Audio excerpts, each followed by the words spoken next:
அபிஷேகம் தந்து வழி நடத்தும். அக்கினி நெருப்பாயிறங்கி வரும், அபிஷேகம் தந்து வழி நடத்தும்.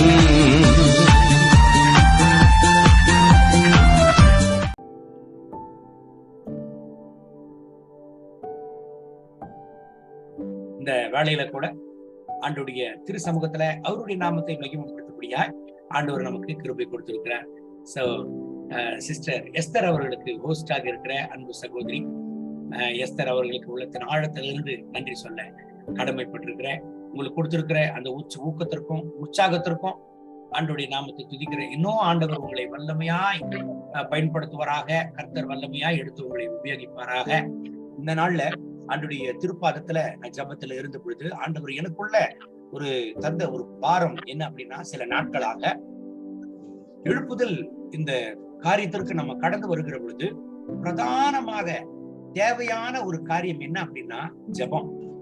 இன்றைக்கு ஒரு பாரத்தோடு கர்த்தருடைய திருப்பாதத்துல ஈவன் இந்த ஜூம் மீட்டிங்க கூட நீங்க ஆரம்பித்திருக்கிறீங்க. ஒரே ஒரு காரணம் என்ன அப்படின்னா, எழுப்புதலுக்காக, ஆண்டவருடைய திருப்பாதத்துல எழுப்புதலுக்காக. காரணம், ஏன் எழுப்புதல் தேவை என்று சொல்லி பார்த்தோம் அப்படின்னா, மூலை முடுக்குகளில் எல்லா இடங்களிலும் கர்த்தருடைய சுவிசேஷம் சேர்க்கப்படணும். எல்லா இடங்களிலும் இயேசுதான் ஆண்டவர் என்று உரைக்கப்படணும்.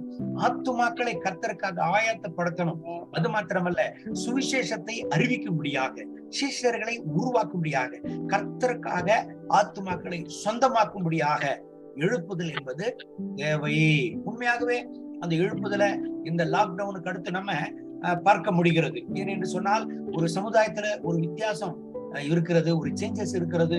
ஆவிக்குரிய வாழ்க்கையில, மக்களுடைய வாழ்க்கையில ஒரு மாற்றம் இருக்கிறது. எல்லாருடைய வாழ்க்கையில பார்க்க முடியல என்றாலும் ஒரு மாற்றத்தை நம்ம பார்க்க முடிகிறது. அப்படியானா இந்த எழுப்புதலில முக்கியமாக அங்கம் வகிக்கிறவர்கள் யார் அப்படின்னு சொல்லி பார்த்தோம் அப்படின்னா, பிரேயர் வாரியர், ஜெப வீரர்கள். இந்த ஜெப வீரர்கள் தான். அப்படின்னா யாருங்க அந்த ஜெப வீரர்கள்? Who is prayer warrior அப்படின்னு பார்த்தோம் அப்படின்னா, ஆண்டவருடைய வேதாகமத்துல, ஆண்டவருடைய வேதத்திலிருந்து நம்ம பார்ப்போம். ஸ்டாண்டிங் இன் த கேப், திறப்புல நிற்கிறவர்கள், திறப்புல நிற்கிற ஒரு நபர், அவர்தான் உண்மையான ஜெப வீரர். அப்படியானா உலகத்துல, அதாவது வேதத்துல நம்ம வாசிக்கிற பொழுது 5 வகையான ஊழியங்கள் இருக்கிறது. அப்போஸ்தலர் ஊழியம், தீர்க்கதரிசன ஊழியம், போதகர் ஊழியம், மேய்ப்பர் ஊழியம், சுவிசேஷகர் ஊழியம். எந்த ஊழியமானாலும் முதலாவது ஒரு ஜெப வீரர், அதுக்கு அடுத்துதான் ஊழியக்காரர். ஒரு திருச்சபையில ஒரு போதகர் ஆனாலும், திருச்சபையில ஒரு மூத்த போதகர் ஆனாலும், அல்லது ஒரு மூப்பர் ஆனாலும், அல்லது ஒரு வாலிபர் தலைவர் ஆனாலும், ஒரு விசுவாசி ஆனாலும், எல்லாருமே முதல் ஜெப வீரர் தான். அதுக்கு அடுத்துதான் அவர்களுக்கு கொடுக்கப்பட்டிருக்கிறதான கர்த்தருடைய ஒரு அழைப்பின்படி அவர்கள் செயல்படுகிறதான ஒரு காரியங்கள். இந்த திறப்பிலே நிற்கிற ஒரு ஜெப வீரருக்கு முன் உதாரணமாக நம்ம ஆபிரகாமை பார்க்கலாம். ஆபிரகாம் ஆண்டவருடைய திருப்பாதத்துல அழித்து போகிற ஆத்துமாக்களுக்காக மன்றாடினார். அது மாத்திரமல்ல, மோசே அழிந்து போகிற ஆத்துமாக்களுக்காக மன்றாடினார். கர்த்தருடைய திருப்பாதத்துல ஆபிரகாம் ஆண்டவருடைய திருப்பாதத்துல நின்றார், ஜெபித்தார். எதற்காக ஜெபித்தாரு?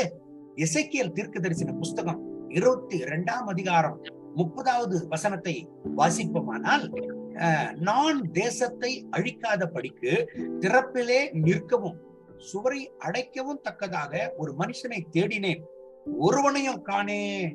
ஆண்டவர் பாருங்க, அவருடைய இருதயத்தின் ஆழத்திலிருந்து, அவருடைய இருதயத்தின் ஆழத்திலிருந்து ஒரு அங்கலாய்ப்போடு, ஒரு பாரத்தோடு அவருடைய தீர்க்கதரிசியோடு பகிர்ந்து கொள்ளுகிறதான கர்த்தருடைய ஆதங்கம் இது.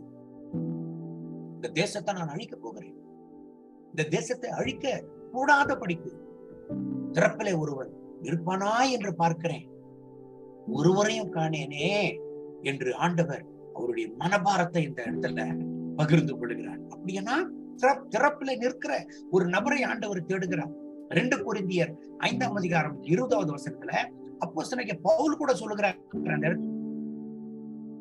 கர்த்தருடைய ஸ்தானாதிபதியாக உங்களுக்கு நான் சொல்கிறேன், எல்லா உலக பிரகாரமான காரியங்களை விட்டு கிறிஸ்துவின் அடைக்கு வாருங்கள் என்று சொல்லுகிறார். ஒரு அம்பாசடராக நான் உங்களை அழைக்கிறேன் என்று சொல்லுகிறார். ஒரு அம்பாசடராக, ஒரு கிறிஸ்துவின் ஒரு ஸ்தானாதிபதியாக நான் உங்களோடு கூட பேசுகிறேன் என்றால், ஸ்தானாதிபதி என்றால் 2 தேசத்திற்கு நடுவுல வேலை செய்கிறவர்கள் தான் அம்பாசடர்.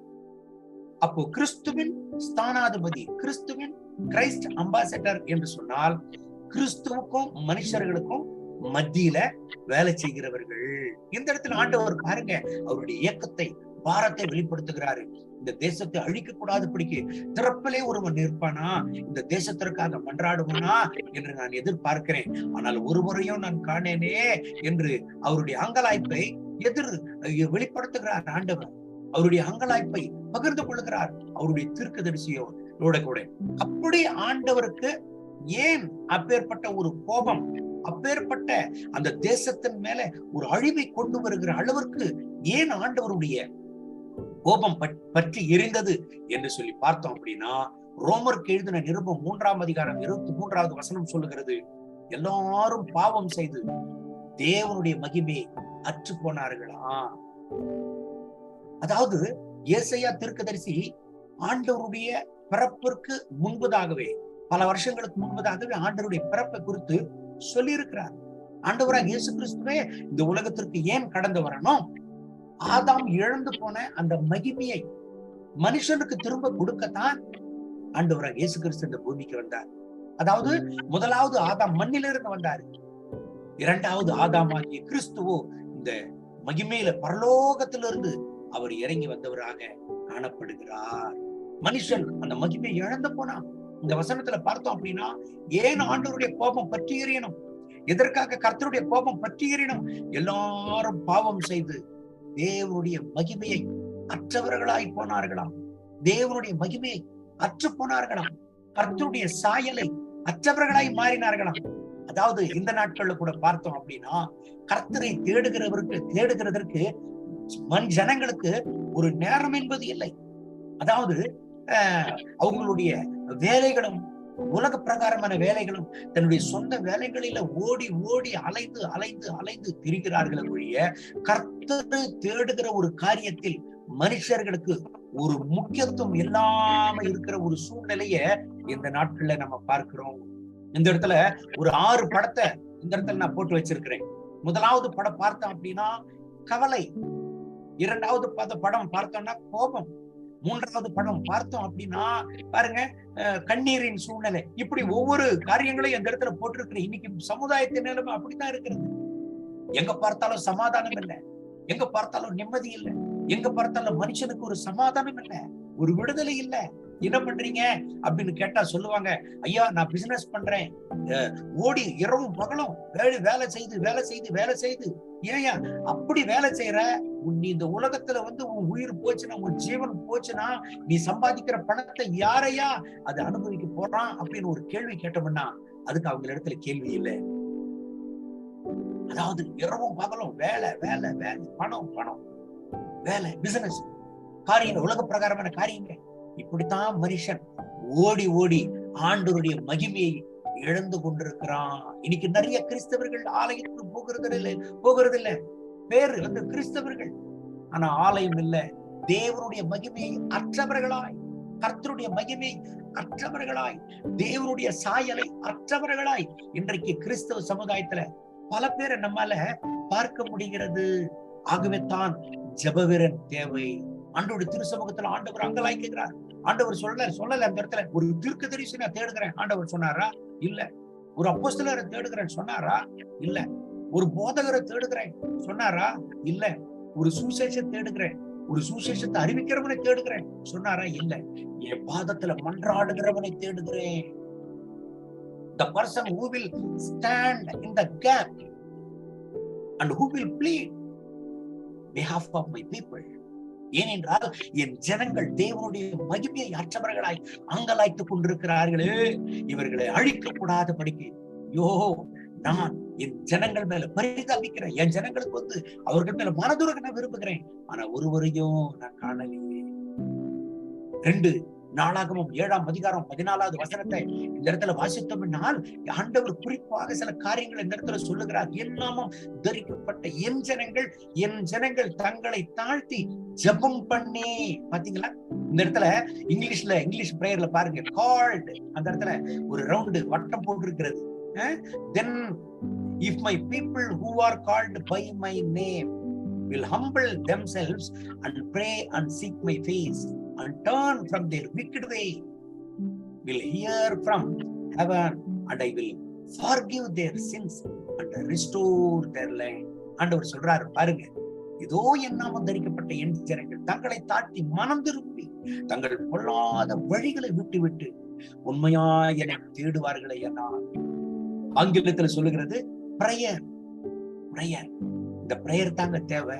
சமீபத்துல ஒரு குடும்ப கூட்டத்திற்கு நான் போயிருந்தேன். ஒரு 2 நாளைக்கு முன்னவே அந்த ஒரு வாலிபை எனக்கு போன் பண்ணாரு, ஐயா நீங்க உங்ககிட்ட கொஞ்சம் நான் பேசணும், எப்ப நீங்க ஃப்ரீயா இருப்பீங்க? நான் சொன்னேன் ஃப்ரீயா இருக்கிறேன் சொல்லுங்க. என்ன அப்படின்னா, இல்லைங்க தனியா பேசணும் அப்படின்னாரு. நான் சொன்னேன், இல்லைங்க உங்க பக்கத்து வீட்டுக்கு தான் வரப்போறேன் ஒரு கூட்டத்திற்கு, நீங்க முடிஞ்சா அந்த இடத்துக்கு வாங்க அப்படின்னு. அவரு நல்ல வாலிபன், ஒரு 35 வயசு இருக்கும் அவருக்கு. 33 வயசுனாரு. 33 வயசு அவருக்கு. அவருக்கு ஒரு விஷயத்த அவர் வெளிப்படுத்தினாரு. என்னன்னா, ஐயா நான் ஆண்டவருடைய ஊழியத்தை செய்யணும், நான் கர்த்தருடைய ஊழியத்தை செய்யணும். இது மாதிரி ஆண்டவர் ஒரு 3 வருஷத்திற்கு முன்பதாகவே ஒரு திருச்சபைக்கு நான் போகும்பொழுது தீர்க்க தரிசனமா ஒரு போதகர் சொன்னார். ஆகவே நான் பைபிள் காலேஜ் படிக்கிறதுக்கு போனேன், 3 வருஷம் படிச்சேன். இப்பொழுது நான் கர்த்தருடைய ஊழியத்தை செய்யணும், ஐயா என்ன பண்றதுன்னு தெரியல அப்படின்னு கேட்டார். எத்தனை நாள் ஆயிடுச்சுங்க ஜபத்தை நீங்க பைபிள் காலேஜ் படிச்சுன்னு கேட்டேன். அவர் 3 வருஷத்துக்கு மேல ஆயிடுச்சுன்னு சொன்னார். பைபிள் காலேஜ் முடிச்சுட்டு ஆன உடனே நீங்க என்ன பண்ணீங்க இருந்தீங்கன்னு கேட்டேன். ஒரு ஆபீஸ்ல போய் அக்கௌண்டன்ட்டா வேலை செஞ்சுட்டு இருந்தேன் அப்படின்னா. எனக்கு அன்பான கர்த்தருடைய பிள்ளைகளை, அவரை மீண்டும் நான் ஒரு கேள்வி கேட்டேன். எனக்கும் அவருக்கு உதவி செய்யணும் என்கிற ஒரு வாஞ்சை தான். ஆனாலும் கூட ஒரு குறிப்பிட்ட ஒரு ஸ்தாபனத்துல ஆண்டோடைய ஊழியத்தை செய்கிற பொழுது ஜப வீரர்களை அப்பாயிண்ட் பண்ணுவது நமக்கு வழக்கம். அப்பொழுது சில கேள்விகள் அவங்களை கேட்போம். அந்த வழக்கமாக நான் என்ன பண்ணவரை ஒரு கேள்வி நான் கேட்டேன், ஐயா நீங்க எவ்வளவு நேரம் ஜெபம் பண்றீங்க ஒரு நாளைக்குன்னு கேட்டேன். அவர் சொன்னாரு, ஒரு வருஷத்துக்கு முன்ன ஒரு 5 நிமிஷம் ஜெபம் பண்ணுவேன் அப்படின்னாரு. ஓ, ஒரு வருஷத்துக்கு முன்ன 5 நிமிஷம் ஜெபம் பண்ணுவீங்களா? அப்போ இப்போ ஜெபம் பண்றது இல்லையான்னு கேட்டேன். அவரு நான் அமைதி இருக்கிறேன். நான் கேட்டேன் ஒரே ஒரு வார்த்தை, என்னையா நீயே ஜெபம் பண்ணலையே, ஆண்டவருடைய திருச்சமூகத்துல ஒரு ஜெபத்துல நேரத்தை செலவழிலையே, ஒரு ஜெப அனுபவம் உனக்கே இல்லையே, அடுத்தவங்களுக்கு நீ என்னத்தை ஜெபம் பண்ண போற? ஊழியம் என்பது சாதாரணமானதல்ல. ஊழியம் என்பது யுத்தக்களம். மாம்சத்தோடு ரத்தத்தோடு நமக்கு போராட்டம் இல்லை. மாம்சத்தோடு ரத்தத்தோடு நமக்கு போராட்டம் இல்லை. வானமண்டல சேனைகளின் அந்த பொல்லாத துரைத்தனங்களோடு நமக்கு யுத்தம் என்று அப்போஸ்தலனாகிய பவுல் சொல்லுகிறார். ஜெபம் இல்லாத வாழ்க்கை பாதுகாப்பு இல்லாத வாழ்க்கை. எனக்கு அன்பான கர்த்தருடைய பிள்ளைகளை, வாழ்க்கையில ஜெபம் என்பது மிக பிரதானமானது. இன்றைக்கு அநேக விரச நம்ம வசனத்தை சொல்லுவோம், பாட்டு பாடுவோம், வசனங்களை குறித்து பேசுவோம், ஊழியர்களை குறித்து பேசுவோம், டிவி சேனல்ல பாட்டுகளை கேட்போம், மொபைல்ல பாட்டுகளை கேட்போம். ஏன்னா இப்ப ஃபெசிலிட்டிஸ் ரொம்ப அதிகமா இருக்கு இல்லைங்களா? மொபைல்லயே பல பிரசங்கங்களை கேட்கலாம், பல கூட்டங்களை கலந்து கொள்ளலாம். ஆனால் தனிப்பட்ட வாழ்க்கையில கர்த்தருடைய திரு சமூகத்துல கர்த்தருடைய திருசித்தத்தின்படி திறப்புல நிற்கிற அனுபவம் நமக்கு இருக்கிறதா? அதைத்தான் ஆண்டவர் எதிர்பார்க்கிறார். ஆண்டவரே சொன்ன வார்த்தை எசேக்கியேல் தீர்க்கதரிசன புஸ்தகம் 22:30 வசனத்துல 2 நாளாக 7:14 சொல்றாரு, உன் தேசத்துல ஒரு க்ஷேமத்தை வரவேற்பேன் அப்படின்றாரு. க்ஷேமம்னா அப்போ ஆண்டவர் அந்த க்ஷேமத்தை வரவச்சாருன்னா ஜனங்கள்லாம் மனம் திரும்பி ஆண்டோடைய திருப்பாதத்துல தன்னுடைய பொல்லாத வழிகளை விட்டு விட்டு கர்த்தருடைய பக்கமாய் வருவார்களே என்னால் அவர்களுக்கு அந்த தேசத்திற்கு ஒரு க்ஷேமத்தை கொடுப்பாரு. அப்ப ஆண்டவருக்கு க்ஷேமத்தை கொடுக்கிறதுக்கு முன்புதான் அந்த தேசத்துல என்ன இருக்குது? பஞ்சத்துல இருக்கிறார்கள். ஒரு பஞ்சமான ஒரு சூழ்நிலை. எனக்கு அன்பான கர்த்தருடைய பிள்ளைகளை, மத்தேயு சுவிசேஷம் 24ஆம் அதிகாரம் 3வது வசனத்திலிருந்து 7வது வசனம் வரைக்கும் வாசித்தோம் அப்படின்னா, ஆண்டவராகிய இயேசு கிறிஸ்து இடத்திற்கு கடந்து தன்னுடைய சீஷர்கள் ஒரு வார்த்தை கேட்கிறாங்க. நான் அதை அப்படியே வாசிக்கிறேன், கவனிங்க. பின்பு அவர் ஒலிவ மலையின் மேல் உட்கார்ந்து இருக்கையில் சீஷர்கள் அவரிடத்தில் தனித்து இவைகள் எப்பொழுது சம்பவிக்கும்? உம்முடைய வருகைக்கும் உலகத்தின் முடிவுக்கும் அடையாளம் என்ன? எங்களுக்கு சொல்ல வேண்டும் என்றார்கள்.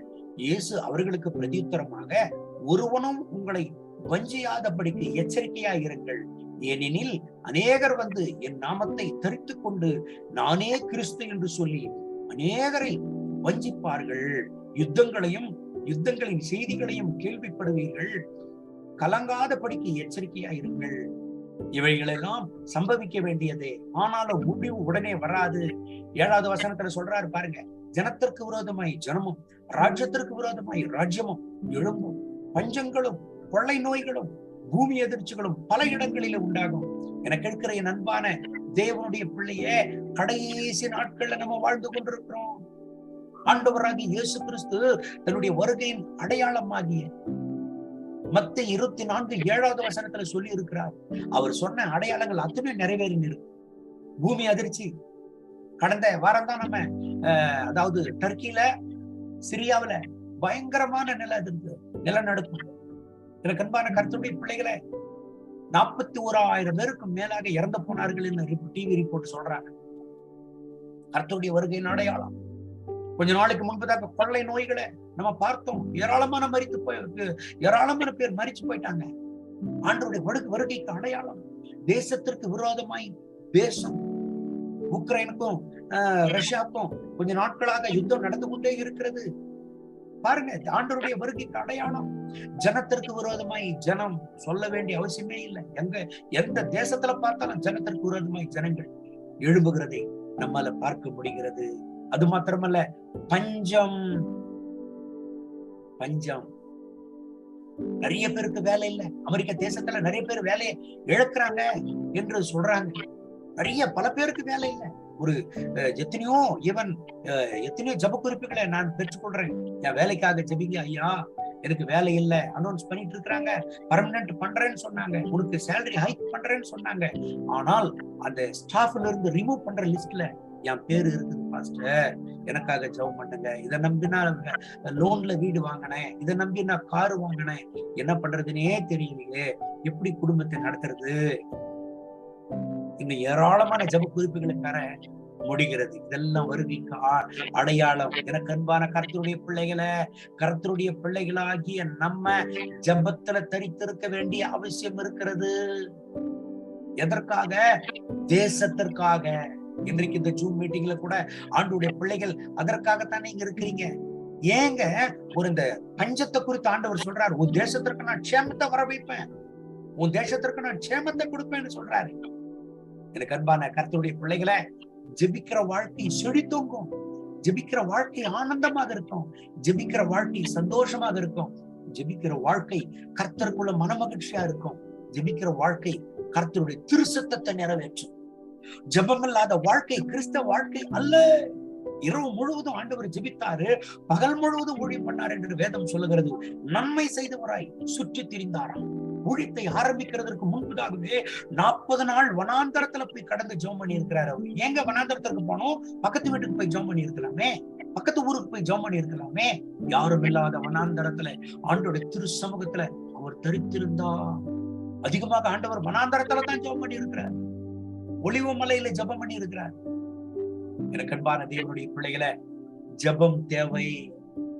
தேசத்திற்காக ஜெபிக்கிற ஜெபம் தேவை. இது எந்த அளவுக்கு ஒரு தனிப்பட்ட வாழ்க்கையில ஜெபம் என்பது எஃபெக்டாக இருக்கிறது என்பது இன்னும் ஆழமாக நம்ம பார்ப்போம். ஆண்டவரால் உருவாக்கப்பட்ட முதல் மனிதனாகிய ஆதாம் ஆண்டவரோடு கூட தைரியமாக முகமுகமா பேசக்கூடாம போனான். ஆதியாகமம் 3ஆம் அதிகாரம் 23வது வசனம் சொல்லுகிறது, ஆண்டவர் அழைக்கிறார், ஆதாமே எங்க இருக்கிறாய்? பலமுறை அந்த அன்பின் குரலை கேட்ட ஆதாம், அந்த இனிமையான குரலை கேட்ட ஆதாம், குறிப்பிட்ட காலகட்டத்திலே ஆண்டவரை சந்திக்க அவனால முடியவில்லை. காரணம், ஆதாமே சொல்லுகிறான், ஆண்டவரே நான் பாவம் செய்துட்டேன், நிர்வாணமா இருக்கிறேன் ஆண்டவரே, நிர்வாணமா இருக்கிறேன். He could not able to pray. He could not able to face the God because he committed sin. ஆண்டவருடைய கட்டளை மீறிட்டான், கர்த்தருடைய கட்டளை மீறிட்டான். இன்னைக்கு நிறைய பேரு, நான் நல்லா ஜெபம் பண்றேன், நான் நல்லா நல்ல இவன் என்னால நிறைய சொல்ல முடியும். எனக்கு அன்பான கர்த்தருடைய பிள்ளைகளை, ஏராளமா நான் ஜெபம் பண்றேன் ஐயா, என் வாழ்க்கையில ஒரு ஆசீர்வாதமும் இல்லை. நிறைய ஜெபம் பண்றேன் பாஸ்டர், ஒரு ப்ரமோஷனும் கிடைக்கல. நிறைய ஜெபம் பண்ற, குடும்பத்துல சமாதானம் இல்லை. இன்னைக்கு நிறைய பேர் சொல்ல முடிகிறத சொல்லுகிறத கேட்க முடிகிறது. ஆதாமுடைய வாழ்க்கையை நமக்கு கற்றுக் கொடுக்கிறது, ஒரு முன் உதாரணமாக இருக்கிறது. ஆதியாகமம் 3ஆம் அதிகாரம் 23வது வசனத்தை வாசிப்போமானால், அவன் எடுக்கப்பட்ட மண்ணை பண்படுத்த தேவனாகிய கர்த்தர் அவனை ஏதேன் தோட்டத்திலிருந்து அனுப்பிவிட்டார். Very very sad news, very very painful news. It's one of the very painful experience in the life of Adam. So the Lord God banished him from the Garden of Eden to work the ground from which he had been taken. எனக்கு அன்பான கர்த்தருடைய பிள்ளைகளே, இலவசமாய் பழங்கள் கிடைத்தது, இலவசமாய் காய்கறிகள் கிடைத்தது, இலவசமாய் எல்லா ஆசீர்வாதங்களும் கிடைக்கிறதான ஒரு நேரத்துல அவன் பாவம் செய்ததினாலே, ஆண்டவருடைய வார்த்தையை மீறினதினாலே ஏதேன் தோட்டத்திலிருந்து வெளியில அனுப்பப்பட்டான்.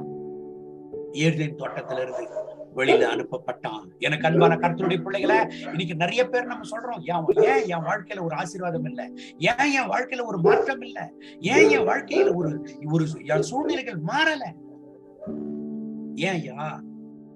பல நேரங்கள கேள்வி கேட்கிறோம்ல, எதுக்காக பாஸ்டர் எனக்கு இன்னும் வேலை கிடைக்கல, எதுக்காக பாஸ்டர் இன்னும் எனக்கு உத்தியோகம் கிடைக்கல, என் வாழ்க்கையில ஒரு மாற்றம் இல்ல பாஸ்டர், என் லைஃப்ல ஒரு சேஞ்சஸ் இல்ல பாஸ்டர், என்னால சமாதானமா இருக்க முடியல. இன்னைக்கு நிறைய பேர் சொல்லுகிறது கேட்க முடிகிறது இல்ல. காரணம், வாழ்க்கையில பரிசுத்தம் என்கிறது அற்ற நிலைமையில இருக்கிறதுனாலே. ஒரு ஜெபம் என்கிற மனிதன் வாழ்க்கையில பாவம் இருக்குமானால் விடுதலையோடு ஜெபிக்க முடியாது. ஒரு ஜெபிக்கிற கர்த்தருடைய பிள்ளை இருதயத்துல பாவம் இருக்குமானால், வாழ்க்கையில பாவம் இருக்குமானால் சுதந்திரமாக ஜெபம் பண்ண முடியாது, கர்த்தருடைய சத்தத்தை கேட்க முடியாது.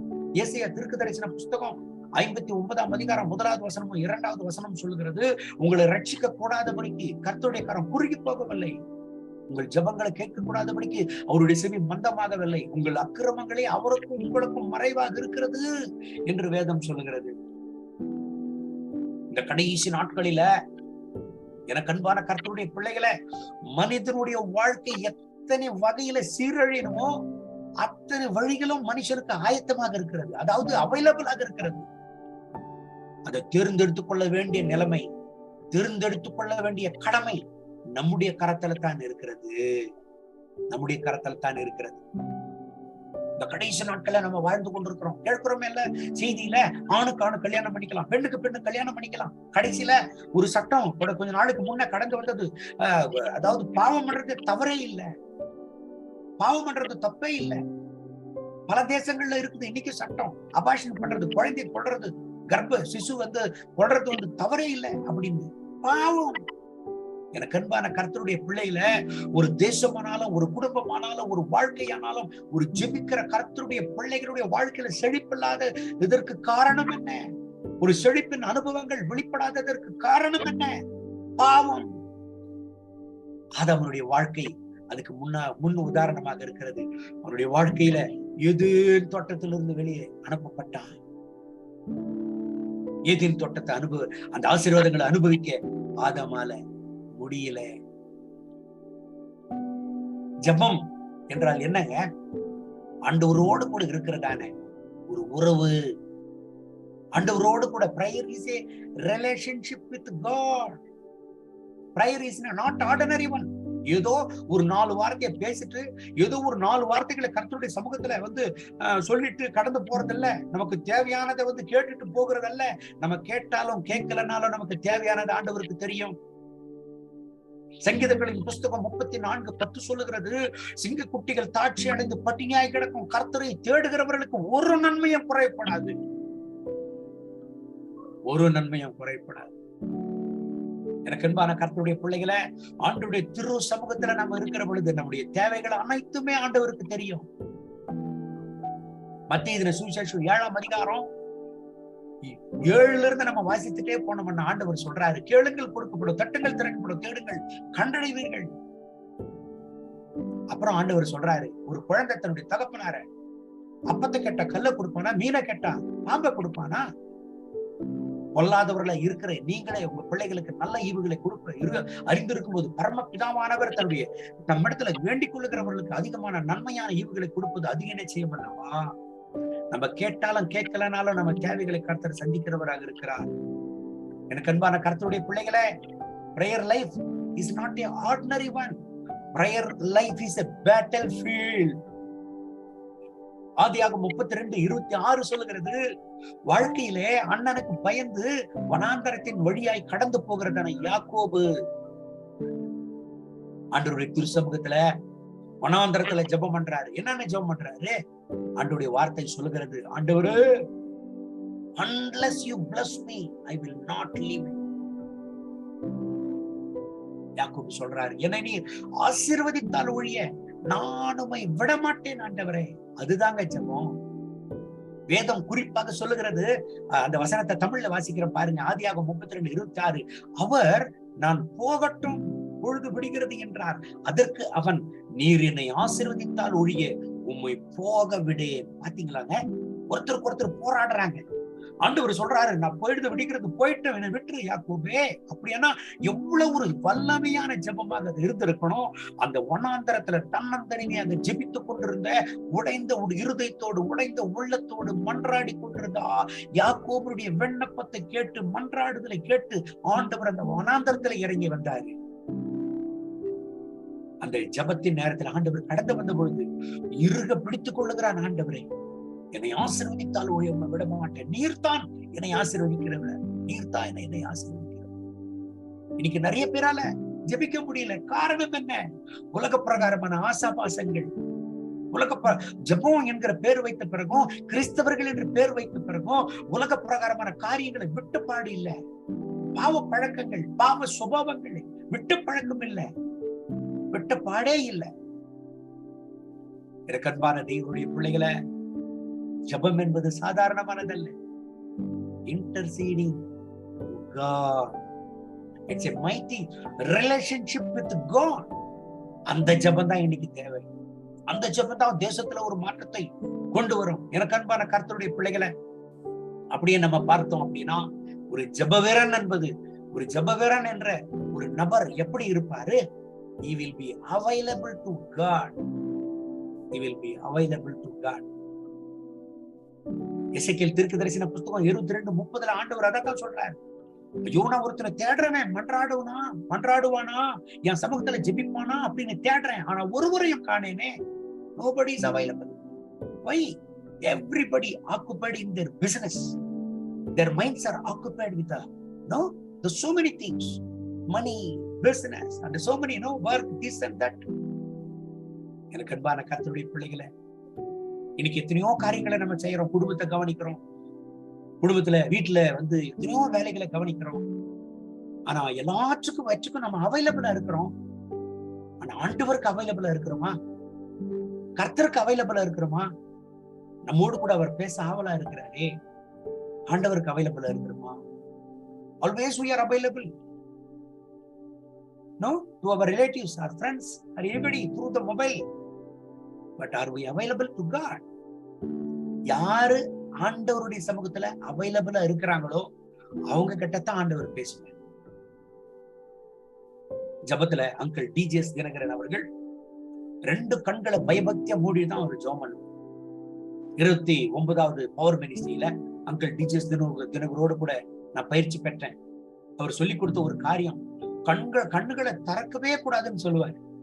காரணம், இந்த மாம்சத்திற்குரிய கண்கள் மூடி இருக்கிற பொழுது ஆன்மீக கண்களை திறந்து ஆண்டவர் மேல நம்ம நோக்கத்தை வைத்து ஜெபிக்கணும் என்று அவர் சொல்லி கொடுப்பார்.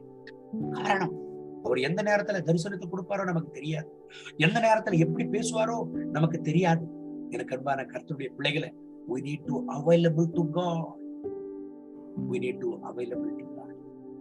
ஏசாயா தீர்க்கதரிசன புத்தகம் 6ஆம் அதிகாரம் 8வது வசனத்துல ஆண்டவர் சொல்றாரு பாருங்க, பின்பு நான் யாரை அனுப்புவேன், யார் நமது காரியமாய் போவான் என்று உரைக்கிற ஆண்டவராகிய கர்த்தருடைய சத்தத்தை கேட்டேன், இதோ நான் இருக்கிறேன் என்று ஏசாயா தீர்க்கதரிசி சொன்னாராம். ஆண்டவர் அங்கலாய்க்கிறார் இந்த இடத்துல. முதலாவது, யார் மன்றாடுவான், யார் ஜெபிப்பான் என்று அங்கலாய்த்தாரு. 2வது, யார் என் காரியமாய் போவான் என்று ஆண்டவர் கேட்கிறார். இந்த ஜூம் மீட்டிங்ல இருக்கிற எனக்கு அன்பான கர்த்தருடைய பிள்ளைகளை, இன்னைக்கு உங்களை தேடி கர்த்தருடைய சத்தம் வருகிறது. நீங்க ஆண்டவருடைய வேலையை செய்ய அவைலபிளா இருக்கிறீங்களா? நீங்க கர்த்தருடைய தொண்டை செய்ய அவைலபிள் இருக்கிறீங்களா? எத்தனையோ மக்கள் ஆண்டவரை அறியாம, ஆண்டவரை தெரியாம உலக பிரகாரமான நரகத்தின் பாதையில போய் கொண்டிருக்கிறாங்களே. அவங்களுக்கு பரலோகம் ஒண்ணு இருக்குது, நரகம் அப்படின்னு ஒண்ணு இருக்கிறது என்றாலே அவங்களுக்கு தெரியாது. அவங்களுக்கு கர்த்தருடைய சத்தியத்தை, சுவிசேஷத்தை பிரசங்கிக்க நீங்கள் அவைலபிள் இருக்கிறீங்களா?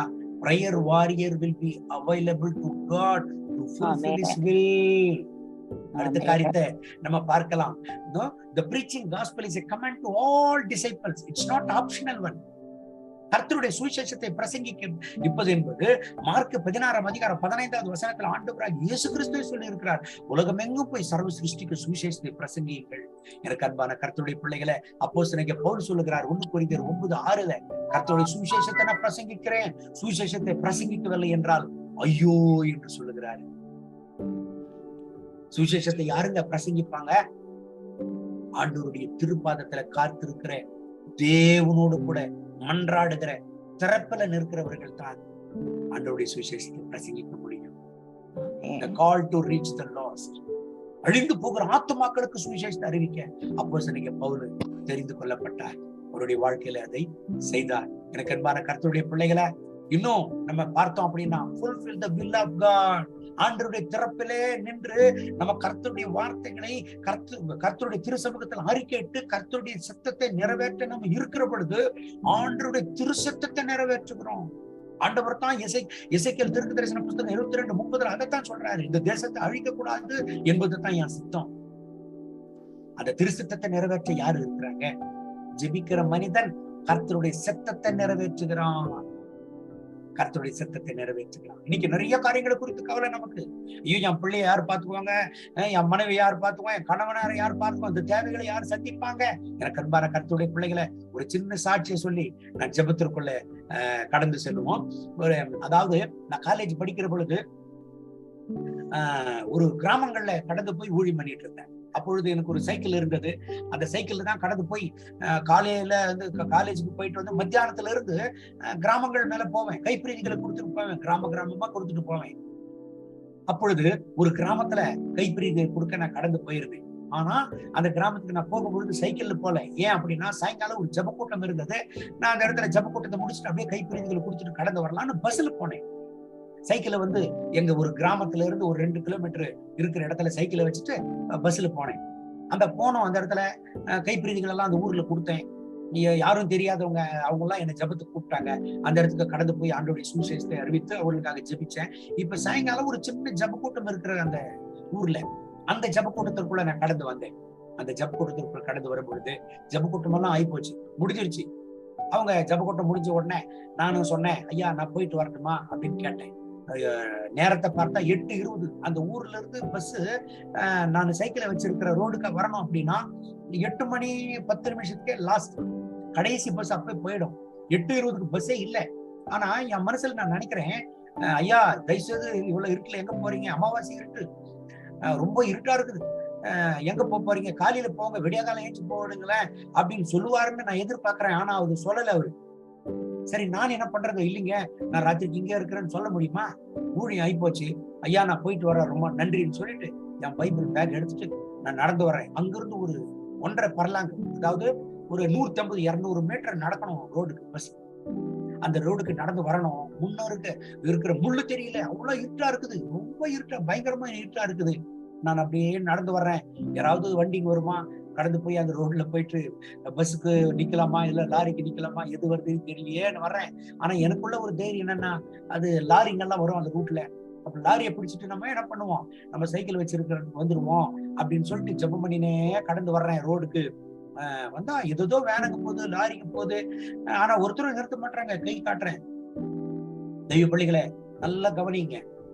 ஆண்டவருடைய திரு சத்தத்தை நம்ம நிறைவேற்றுகிற பொழுது நம்முடைய எல்லா தேவைகளை அவர் சந்திக்கிறவராக இருக்கிறார். நான் வர்ற பஸ்ஸுங்களெல்லாம், வர்ற லாரிகளெல்லாம் கை நீட்டுறேன், ஏன்னா பஸ் அந்த நேரத்துல இல்லை. அப்புறம் ஏதோ ஒரு வெஹிக்கிள் வருது, லாரியா மாதிரியே எனக்கு கண்ணுக்கு தெரியுது. ஆனா அது அடையாளத்தை பார்த்தா லாரி மாதிரி தெரியல. ஏன்னா லாரிக்கு வந்து லைட்டுங்க தூரமா இருக்குன்னு சொல்லுவாங்க, பஸ்ஸுக்கு மன்னிக்கணும், பஸ்ஸுக்கு வந்து தூரமா இருக்குன்னு சொல்லுவாங்க, லாரிக்கு கிட்ட இருக்குன்னு சொல்லுவாங்க.